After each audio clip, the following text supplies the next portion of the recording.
name is John Price. I work as an underwriter at Blue Cross Blue Shield in Nebraska. A couple years ago, our CEO, Jeff Russell, brought, and I get a little bit nervous, so forgive me. Our CEO brought GIA to our company, and I got the opportunity to work on judging and work on pitch practices. And then this year, when we got a chance to mentor, I jumped at the opportunity. As an underwriter, I can be a little bit jaded. I default to skepticism, and I don't really think anything's new under the sun. But when I got to meet these groups, I was impressed by their ingenuity and how clever they are. What stood out to me with Precuro is that Jens has developed a new risk variant that has significant predictive qualities. And in a world where claim costs continue to rise, being able to see it ahead of time is always important.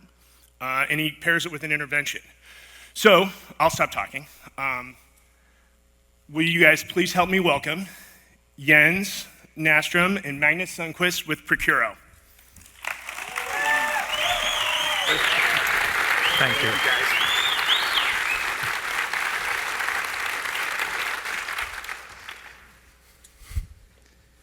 Every claims professional knows this. You get 2 claims, same injury, same diagnosis. One resolves in 3 weeks, and the other one runs into a 3-year, 6-figure file.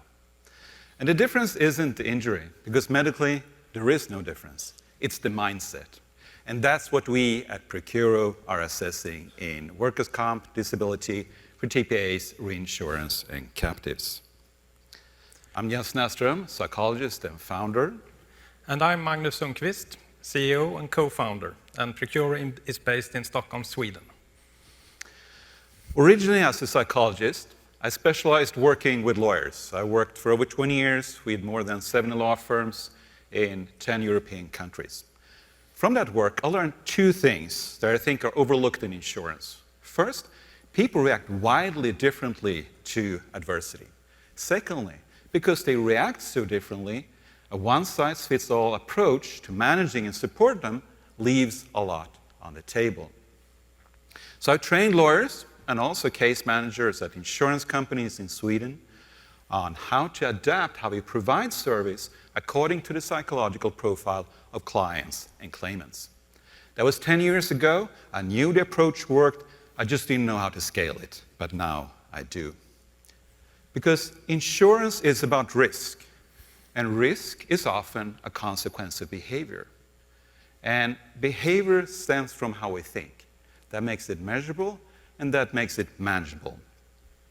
So in workers' comp and disability, when you insure, you're not just insuring the injury, you're insuring how people are responding to the injury. You see this in your own books.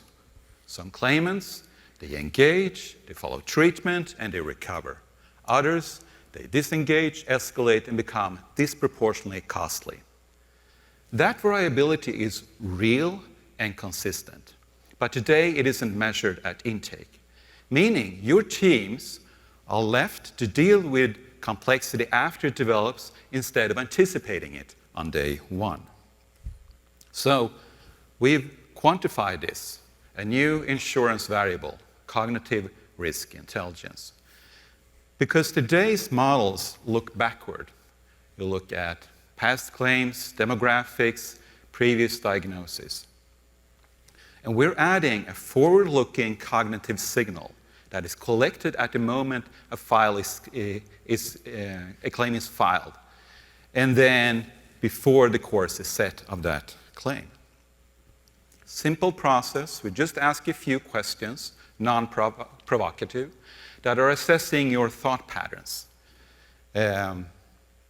So we're not collecting any medical or diagnostic data, meaning there is no HIPAA, no GINA, no protected class variables. It's ADA compliant, designed from the ground up to operate within US regulatory frameworks. So this is how it plays out across a workers' comp portfolio, where a small number of claims are driving the majority of the costs. So at the median, you have about $26,500. And then you have the average of the top 15%, which is $284,000. That's 11 times the median. Many of the claims in these top 15% are dominated by these psychological factors. So here is a prospective study of 1,000 workers with work-related musculoskeletal claims. Those who feared re-injury were more than 4 times likely to stay long-term disabled. Those that were doubting recovery, they were more than 3 times likely to stay long-term disabled, regardless of the medical severity. And across the literature of fear avoidance, the recovery outcomes are explained to up to 45% by the mindset. This is for the statisticians and actuaries in the room. Look at the Pearson values that we're able to achieve without historical, diagnostic, or demographic data. I would suggest that no model you're using today is able to generate that signal. Not at intake, not at any stage. Mind you, we're not assessing symptoms. We're predicting mental health and resilience based on thought patterns only, making this truly predictive, truly preventive. So what is then the business case for this? First, prioritization. On day 1, all claims look the same. With Precuro, you get the signal that doesn't exist anywhere else today. Which claim risk to extend or convert into long-term?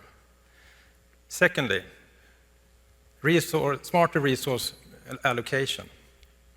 Your case managers already has the tools, but with Precuro, you get a signal that tells you which files justify intensive management from day 1. Third,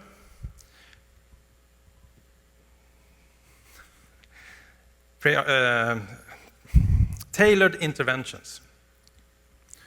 Precuro doesn't just tell you which claimants that are high risk, it also tells you how they react under pressure.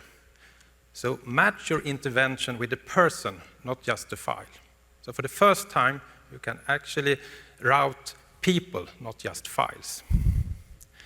Workers' comp, disability, and stop loss. The total cost today is around $160 billion in the US annually.